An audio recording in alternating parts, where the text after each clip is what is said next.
صل على سيدنا ومولانا محمد وعلى سيدنا. جی ناظرین و سامعین، پروگرام یاد الہی میں روزانہ عظیم ہستیوں کے تذکارے پاک کیے جاتے ہیں، اور اس کے ساتھ ساتھ کچھ ایسے موضوعات پر گفتگو بھی ہوتی ہے جن سے آپ کو رہنمائی حاصل ہوتی ہے. آج بہت ہی اہم موضوع وبائی امراض، قرآن و سنت اور دین اسلام کی تعلیمات کے مطابق ان کے بارے میں قرآن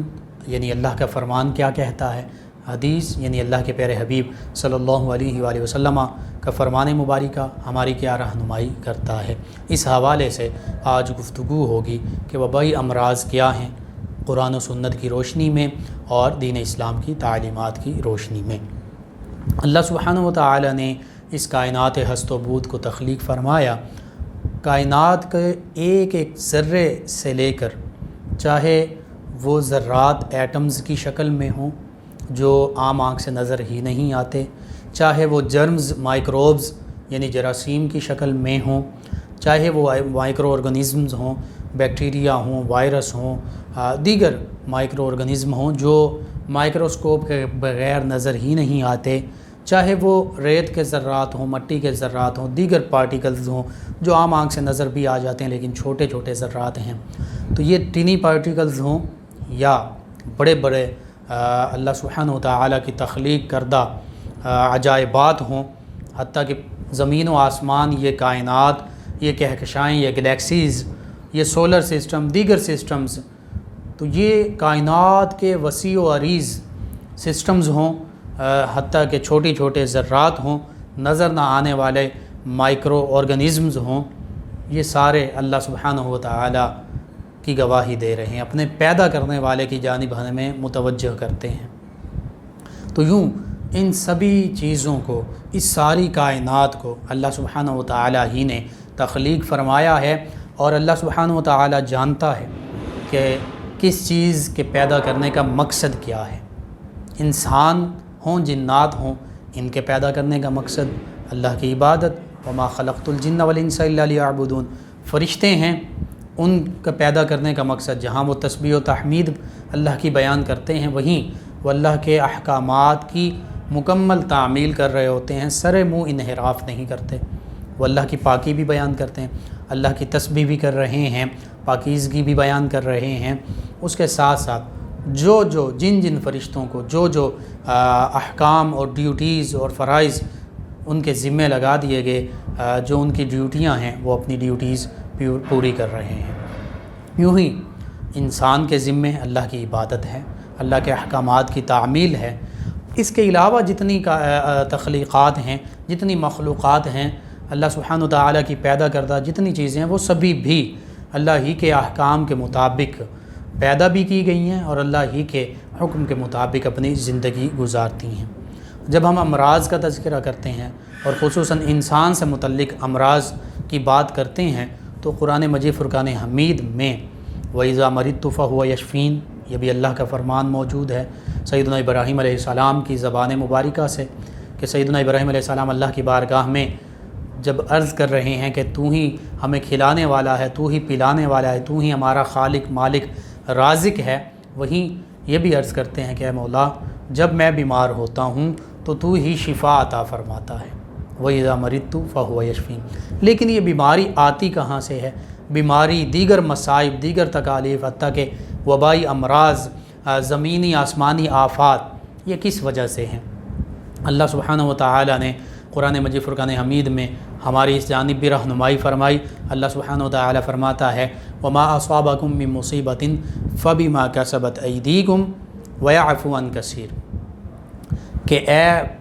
انسانوں، نہ صرف مسلمانوں بلکہ ساری کائنات کے انسانوں کو مخاطب کر کے فرمایا جا رہا ہے کہ اے انسان، اے بنی آدم، جو بھی مصیبت تمہیں پہنچتی ہے، جو تکلیف تمہیں پہنچتی ہے، جو بیماری تمہیں پہنچتی ہے، جو مصائب تمہیں پہنچتے ہیں، جو آفات تمہیں گھیر لیتی ہیں، فرمایا یہ صرف اور صرف تمہارے اپنے ہاتھوں کی کمائی ہے. یہ اس وجہ سے جو تم اعمال سر انجام دیتے ہو. اور پھر فرمایا وَيَعْفُو عَن كَثِيرٍ، اکثر تو تمہارے بد اعمال ایسے ہیں کہ جن سے ہم درگزر کرتے ہیں، ہم عفو و درگزر کا مظاہرہ کرتے ہیں، یعنی معافی عطا فرما دیتے ہیں، ان پر مواخذہ نہیں کرتے، ان پر تمہاری پکڑ نہیں کرتے۔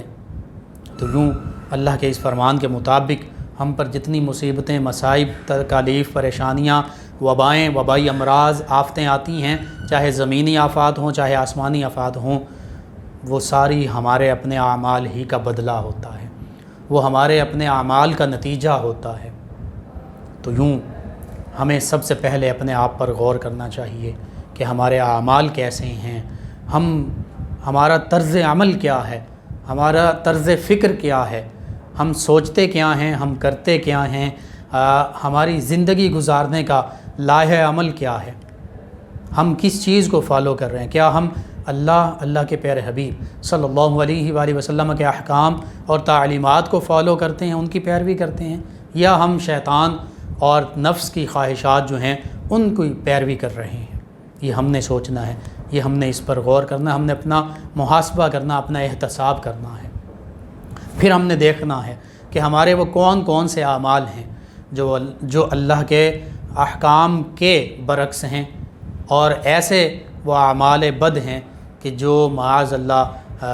جن کی وجہ سے خدا نہ خواستہ ہم پر یہ وبائی امراض مسلط ہو رہی ہیں، ہم پر یہ تکالیف اور یہ نئی نئی بیماریاں آ رہی ہیں۔ اسی طرح اللہ سبحانہ و تعالی نے قرآن مجید فرقان حمید میں دیگر کئی مقامات پر یہ ارشاد فرمایا، ان کا خلاصہ یہی کہ انسان کو جو تکلیف پہنچتی ہے وہ اس کے اپنے ہی اعمال کا بدلہ ہوتی ہے۔ اور پھر احادیث مبارکہ اگر ہم مد نظر رکھیں، نبی محتشم صلی اللہ علیہ وآلہ وسلم کی ایک حدیث مبارکہ کا مفہوم یہ بنتا ہے کہ جتنی بھی نئی نئی بیماریاں آتی ہیں وہ اس قوم میں پھیلی ہوئی فحاشی کی وجہ سے ہوتی ہیں، بدعنوانی کی وجہ سے ہوتی ہیں، بداعمالی کی وجہ سے ہوتی ہیں۔ بحیثیت ایک مسلمان کے انفرادی طور پر بھی اور بحیثیت امت مسلمہ اجتماعی طور پر بھی ہم نے دیکھنا ہے کہ وہ ہمارے کون سے اعمال ہیں۔ ہم جب اپنے گریبان میں جھانکتے ہیں تو ہمیں پتہ چلتا ہے کہ جھوٹ ہم میں موجود ہے، بددیانتی ہم میں موجود ہے، خیانت ہم میں موجود ہے، منافقت ہم میں موجود ہے۔ اسی طرح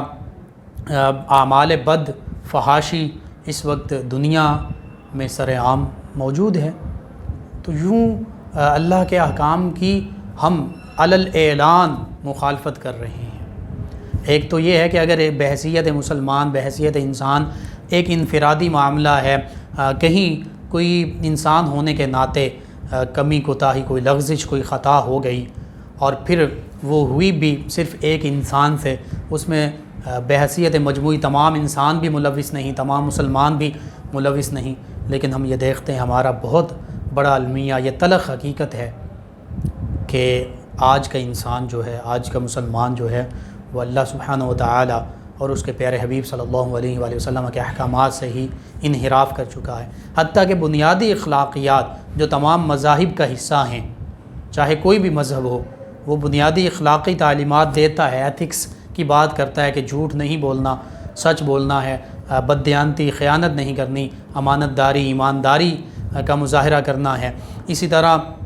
فحاشی کے حوالے سے بھی تمام مذاہب نے منع کیا ہے، کہیں بھی کسی بھی مذہب میں فحاشی اور سر عام فحاشی کا کہیں بھی کوئی ہمیں حکم یا کوئی ایسی بات نہیں ملتی کہ جس سے فحاشی کو پروموٹ کرنے کا ذکر ملتا ہو، حکم ملتا ہو کسی بھی مذہب میں۔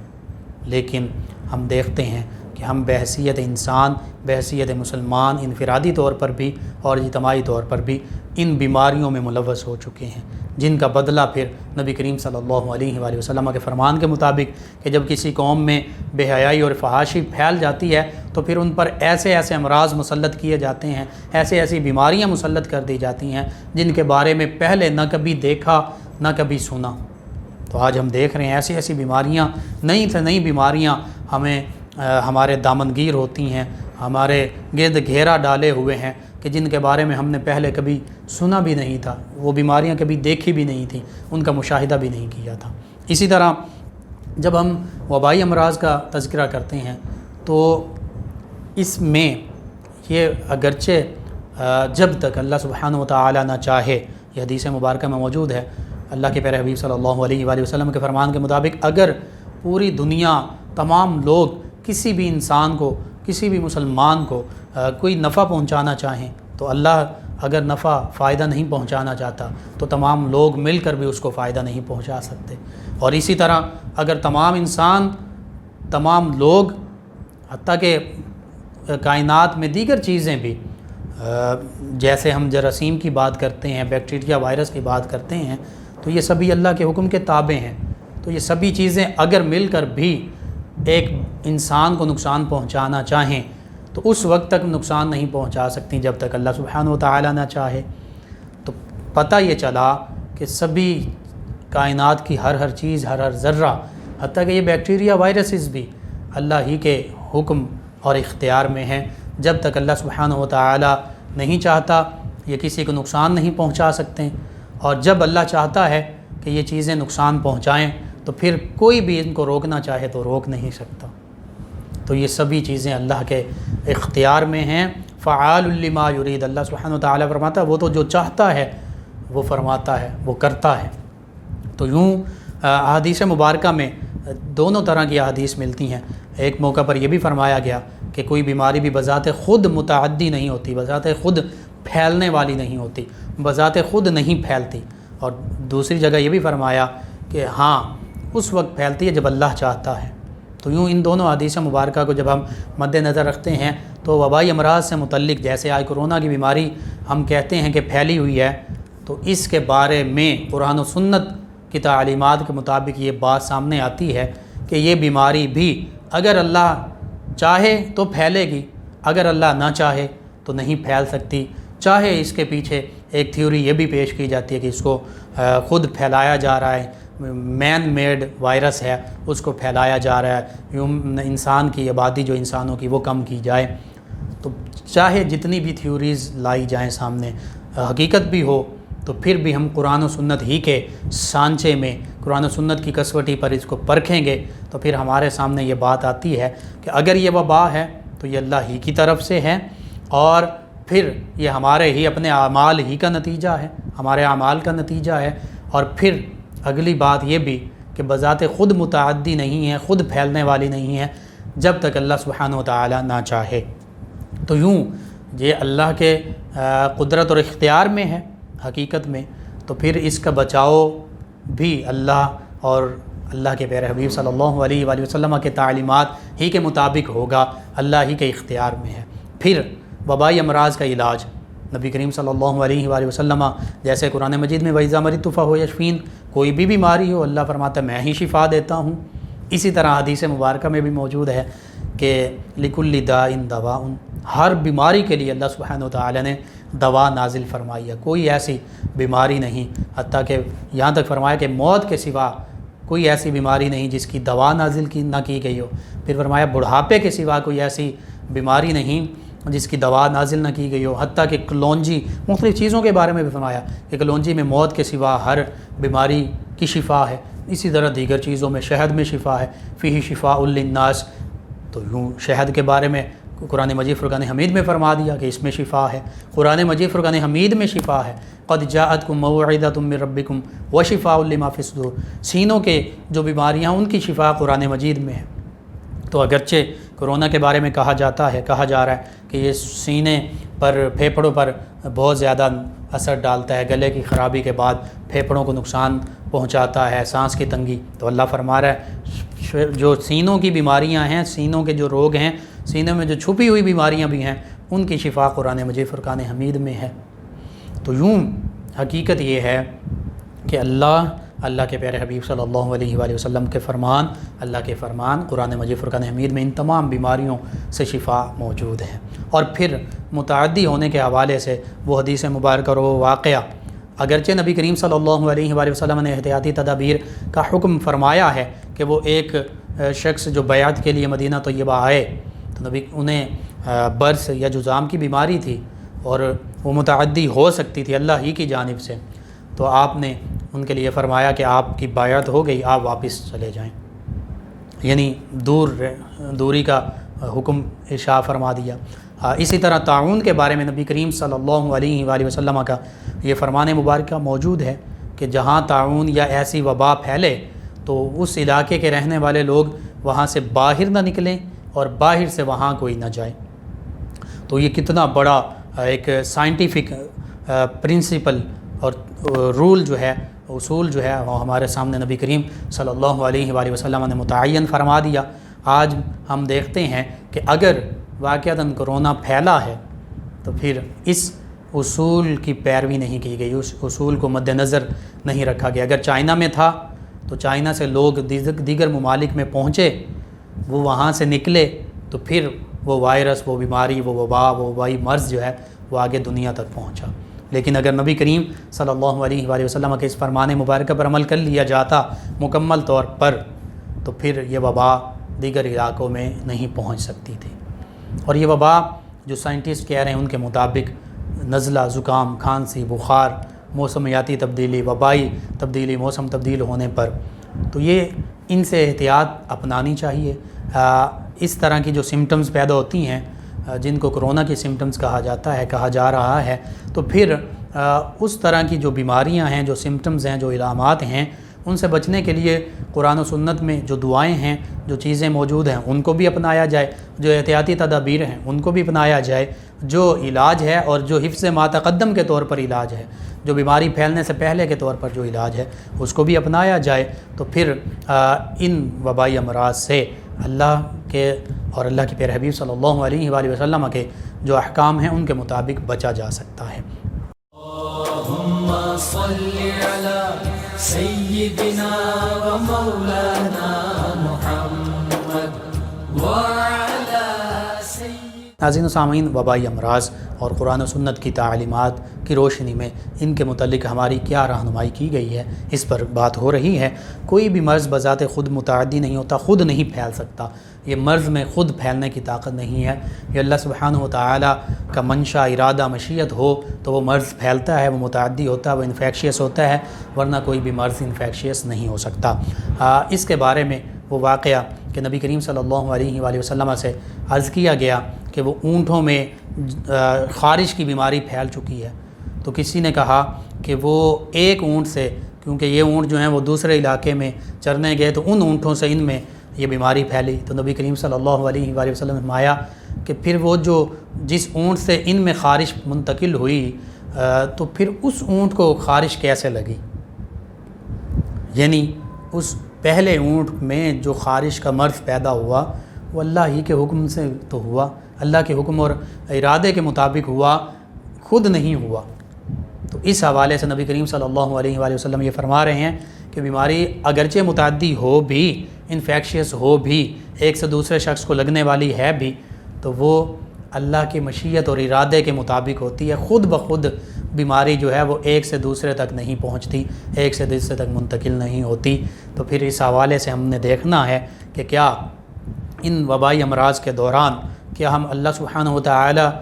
کی قربت اختیار کر رہے ہیں، اللہ کی طرف متوجہ ہو رہے ہیں، اللہ سے لو لگا رہے ہیں، کیونکہ بیماریاں تمام کی تمام جو ہیں اگر وہ منتقل ہوتی ہیں تو نبی کریم صلی اللہ علیہ وآلہ وسلم کے اس فرمان کے مطابق وہ اللہ کے حکم اور ارادے کے مطابق ہوتی ہیں، اور پھر ہمارے اعمال کی اپنی سزا ہوتی ہے قرآن مجید فرقان حمید کے مطابق جو میں نے آیت کریمہ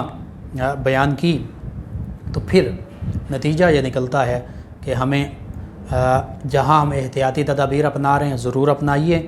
جہاں ہم حفظ ما تقدم کے طور پر علاج کرتے ہیں ضروری ہے، یہ بھی سنت ہے، احتیاطی تدابیر کرنا بھی سنت مبارکہ ہے، لیکن وہیں پر سب سے پہلی بات اور ضروری بات وہ یہ ہے کہ ہم اللہ اور اس کے پیارے حبیب صلی اللہ علیہ وآلہ وسلم کی قربت اختیار کریں، دین اسلام کی تعلیمات کو اپنے اوپر نافذ کر لیں، اللہ کے فرامین مبارکہ جو ہیں ان کو ماننا شروع کر دیں، اللہ کی ماننا شروع کر دیں، اللہ کے حبیب صلی اللہ علیہ وآلہ وسلم کی ماننا شروع کر دیں، اور پھر وہی اصول، اس کی واضح مثال جو ہے پریکٹیکل، جب سیدنا عمر فاروق اعظم رضی اللہ تعالیٰ عنہ شام کے ایک علاقے کی طرف جا رہے تھے، ایک گاؤں کے نزدیک سے گزر رہے تھے، بستی میں طاعون کی وبا پھیلی ہوئی تھی، تو اس موقع پر سیدنا عمر فاروق اعظم رضی اللہ عنہ نے مہاجرین و انصار صحابہ کرام علیہم رضوان اور فتح مکہ میں شریک اکابر قریش سے مشاورت کی کہ یہ جو بستی ہے جہاں ہم جانا چاہ رہے ہیں وہاں پر طاعون کی وبا پھیلی ہوئی ہے، وبائی مرض پھیلا ہوا ہے، تو کیا ہمیں وہاں جانا چاہیے یا نہیں؟ تو مشاورت کے بعد یہ طے پایا کہ وہاں نہیں جانا چاہیے۔ تو سیدنا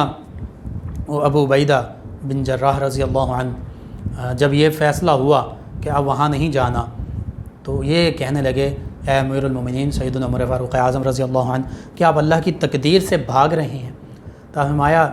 ہاں، اللہ کی تقدیر سے بھاگ کر اللہ ہی کی تقدیر میں پناہ لینا چاہ رہے ہیں، یعنی اللہ کے پیارے۔ اور پھر اس موقع پر سیدنا عبد الرحمن بن عوف رضی اللہ عنہ نے یہ حدیث مبارکہ بھی بیان کر دی کہ اللہ کے پیارے حبیب صلی اللہ علیہ وآلہ وسلم نے ارشاد فرما دیا تھا کہ جب تم کسی بستی میں جاؤ اور وہاں پر وبا کے متعلق تمہیں پتہ چلے کہ اس بستی میں وبا ہے، تو پھر اس بستی میں داخل نہ ہو، اور اگر وہاں پر وبا پھیل جائے تو پھر اگر تم اس بستی میں موجود ہو تو وہاں سے بھاگ کر باہر نہ نکلو۔ تو یہ سن کر سیدنا عمر فاروق اعظم رضی اللہ عنہ فرمانے لگے کہ اللہ کا شکر ہے کہ میں نے نبی کریم صلی اللہ علیہ وآلہ وسلم کے فرمان ہی کے مطابق کیا۔ تو یوں اس اصول کے مطابق جب ہم دیکھتے ہیں تو جہاں پر وبا پھیلے اس علاقے میں کوئی جائے نہیں اور اس علاقے کے لوگ باہر نہ آئیں۔ تو یوں اس حوالے سے جب ہم دیکھتے ہیں تو حقیقت یہ ہے کہ اگر کرونا وبا کے متعلق اس کو منطبق کیا جائے تو پھر اگر چائنا میں یہ وبا پھیلی تھی تو پھر چائنا سے لوگوں کو باہر نہیں جانا چاہیے تھا، یا کسی اور علاقے میں یہ وبا پہنچ چکی تھی تو وہاں سے لوگوں کو آگے نہیں کہیں اور نہیں جانا چاہیے تھا، وہیں پر موجود رہنا چاہیے تھا، اللہ کی تقدیر پر راضی رہنا چاہیے تھا۔ یہ ذہن میں رکھنا چاہیے تھا کہ اللہ کے ارادے اور منشا کے بغیر کسی کو کوئی نقصان نہیں پہنچ سکتا، اور موت اور زندگی تو ہے ہی اللہ کے اختیار میں۔ اللہ چاہے تو کرونا کے بغیر کیا موت نہیں آتی؟ یا جن کو کرونا ہوتا ہے وہ یہ بھی ضروری نہیں کہ وہ موت ہی کا شکار ہوں، یہ سبھی اللہ کے منشا اور ارادے کے مطابق ہے۔ اس لیے اللہ اور اس کے پیارے حبیب صلی اللہ علیہ وآلہ وسلم کے فرامین مبارکہ پر اگر آج بھی عمل کر لیا جائے اور عمل کر لیا جاتا تو یہ وبا یوں نہ پھیلتی۔ بہرحال اسی طرح احادیث مبارکہ میں حفاظتی تدابیر کا جو ذکر آیا ہے وہ کہ جو جذام کا مریض ہے اس سے اس طرح بھاگو کہ جیسے شیر سے بھاگتے ہو، لیکن یہ احتیاطی تدابیر کا حکم ہے، لیکن ساتھ ساتھ یہ فرمایا ہے کہ مریض سے بھی نفرت نہ کی جائے، یعنی ان سبھی احتیاطی تدابیر کو اپنانا ہے، اور پھر ساتھ ہم نے یہ بھی مد نظر رکھنا ہے کہ ایسے مریض سے نفرت نہ کی جائے۔ نبی کریم صلی اللہ علیہ وآلہ وسلم کا عمل مبارکہ ہمارے سامنے ہے کہ جذام کے ایک مریض کے ساتھ نبی کریم صلی اللہ علیہ وآلہ وسلم نے خود بیٹھ کر کھانا تناول فرمایا۔ تو یہ اسی جانب ہماری رہنمائی کر رہا ہے کہ ان مریضوں سے نفرت نہیں کرنی، ان سے یوں دور نہیں ہونا کہ ان کا علاج نہ کیا جائے، ان کو قابل نفرت سمجھا جائے، بلکہ ان کے ساتھ کھانا بھی کھایا جا سکتا ہے، ان کا علاج بھی کیا جائے، ان کے قریب بھی رہا جائے، لیکن جو ضروری احتیاطی تدابیر ہیں ان کو اختیار کر لیا جائے۔ یوں ہی نبی کریم صلی اللہ علیہ وآلہ وسلم کا یہ عمل کہ اپنے ساتھ بیٹھ کر ایک ہی اس مریض کو، جذام کے مریض کو اپنے ساتھ بٹھا کر ایک ہی برتن میں کھانا کھلایا، تو یہ ظاہر کر رہا ہے کہ اس طرح کے مریضوں کے ساتھ ہم نے نفرت نہیں کرنی، ہم نے ان کی قربت اختیار کرنی ہے۔ ساتھ بیٹھ کر کھانا بھی کھایا جا سکتا ہے اور ان کا نماز جنازہ بھی پڑھا جائے گا، ان کو غسل بھی دیا جائے گا۔ اسی طرح چونکہ یہ مصیبتیں جو ہیں وہ اللہ ہی کی طرف سے آتی ہیں تو پھر اللہ ہی کی طرف ہمیں لو لگانی ہے۔ ان مصیبتوں میں خاص طور پر دعاؤں کے ساتھ اللہ کی بارگاہ میں معافی استغفار کے ساتھ کیا کیا کرنا ہے، صدقہ کی کثرت کرنی ہے، کیونکہ صدقہ جو ہے وہ موت کے سوا تمام بلاؤں کو ٹال دیتا ہے اور اللہ کے غضب کو ٹھنڈا کر دیتا ہے اور بری موت کو بھی دفع کر دیتا ہے، بری موت کو سے بچا لیتا ہے صدقہ۔ اسی طرح صبر اختیار کرنا ہے۔ نبی کریم صلی اللہ علیہ وسلم نے فرمایا کہ بندہ مومن اگر خدا نخواستہ کسی مرض میں مبتلا ہو جائے تو گلے شکوے کرنے کی بجائے وہ صبر کرے، کیونکہ تکلیف پر صبر کرنے بھی اجر عظیم ہے۔ یہ احادیث مبارکہ خلاصہ۔ اسی طرح حدیث مبارکہ میں کہ جو بندہ کسی جانی یا مالی مصیبت میں پریشانی میں مبتلا ہو جائے اور اس کا اظہار لوگوں سے نہ کرے، شکوہ شکایت لوگوں سے نہ کرے، بلکہ صبر اختیار کرے، تو اللہ تعالیٰ کے ذمہ ہے کہ وہ اس کی بخشش فرما دے۔ اسی طرح ظاہری اسباب بالکل اختیار کرنے چاہیے، ان کا علاج کیا جائے، حفظ ما تقدم کے طور پر اس بیماری سے پہلے ہی دوائی بھی لی جا سکتی ہے اس سے بچنے کے لیے، دیگر چیزیں جو ہیں وہ اپنائی جا سکتی ہیں، خصوصاً طب نبوی صلی اللہ علیہ وآلہ وسلم کے مطابق جو چیزیں نبی کریم صلی اللہ علیہ وآلہ وسلم نے استعمال فرمائیں یہ استعمال کرنے کا حکم دیا، جیسے شہد ہے، شہد استعمال کیا جائے، کلونجی استعمال کی جائے۔ نبی کریم صلی اللہ علیہ وآلہ وسلم نے جن چیزوں کا استعمال کرنے کا حکم دیا ان چیزوں کو استعمال کیا جائے، اور علاج معالجہ کیا جائے،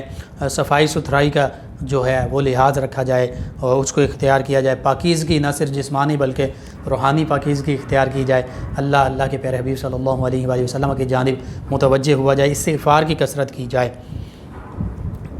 اسی طرح وبائی امراض کے نتیجے میں جو مسلمان وفات پاتے ہیں تو وہ بھی شہید کا درجہ رکھتے ہیں، کیونکہ طاعون سے فوت آنے والے کو بھی نبی کریم صلی اللہ علیہ وآلہ وسلم نے شہید فرمایا، پیٹ کی بیماریوں سے فوت ہونے والا شہید ہے، اسی طرح کوئی جل کر مر جاتا ہے آگ میں وہ بھی شہید ہے۔ تو یوں 36 اقسام ہیں جو شہید میں شامل ہیں۔ تو اس وجہ سے اگر خدا نخواستہ اللہ سبحانہ وتعالی اس مرض میں ہماری وصال لکھا ہے، وفات لکھی ہے، موت لکھی ہے، تو پھر بندہ مومن جو ہے اس کی موت جو ہے وہ بھی شہادت کی موت ہوگی، اور پھر شہادت کے ساتھ ساتھ جب صبر کے ساتھ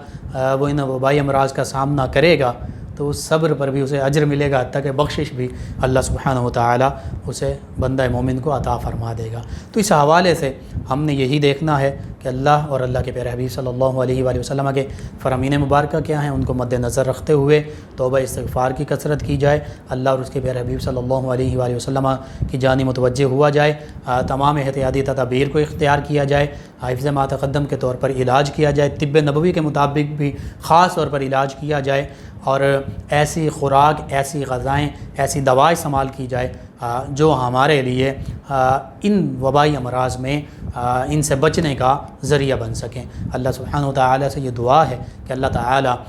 تمام مسلمانوں کو ان وبائی امراض سے اپنے حفظ و امان میں رکھے، اور اگر کوئی ان کا شکار ہے تو اللہ سبحانہ وتعالی انہیں صحت کاملہ عاجلہ نافعہ عطا فرمائے۔ اللہم صلی علی سیدنا و مولانا محمد وعلی سید۔ ناظرین و سامعین، دوا کے بارے میں، وبائی امراض کے بارے میں گفتگو ہو رہی تھی۔ اللہ سبحانہ وتعالی ہی کی اختیار میں، قدرت میں سبھی کچھ ہے۔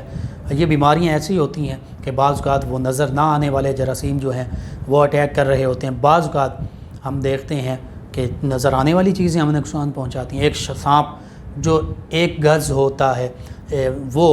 انسان کو نقصان پہنچا دیتا ہے۔ تو یوں حقیقت میں یہ اسباب بنتے ہیں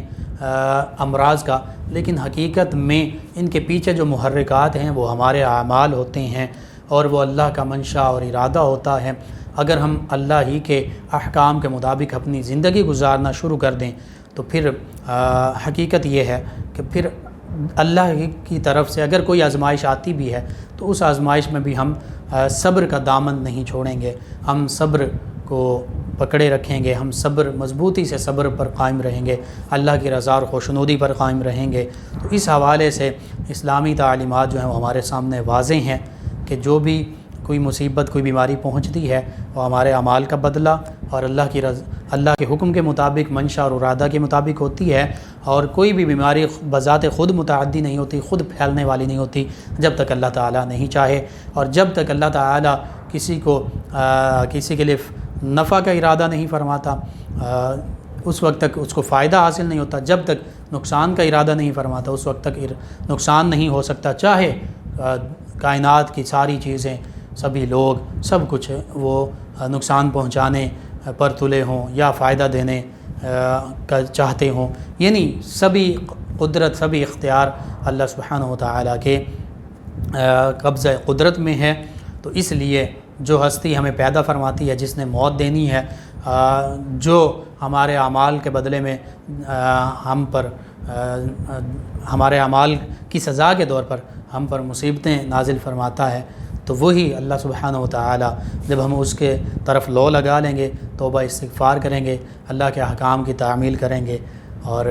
پھر وہ اللہ سبحانہ وتعالی اس کی بارگاہ میں گر گڑائیں گے، تو اللہ سبحانہ وتعالی توبہ بھی قبول فرمانے والا ہے، اور اللہ سبحانہ وتعالی اپنے بندے کی پکار کو سننے والا ہے، اور اللہ سبحانہ وتعالی رحم بھی فرمانے والا ہے۔ بس اللہ سبحانہ و تعالیٰ سے دعا ہے کہ اللہ سبحانہ و تعالیٰ تمام انسانیت پر بالعموم اور بالخصوص تمام مسلمانوں پر اپنا خاص فضل و کرم اور رحم فرمائے اور مسلمانوں کو ان وبائی امراض سے چھٹکارا عطا فرمائے، آمین۔ اللہ سبحانہ و تعالیٰ تمام عالم اسلام کو سربلندی عطا فرمائے، آمین۔ اللہم صل علی سیدنا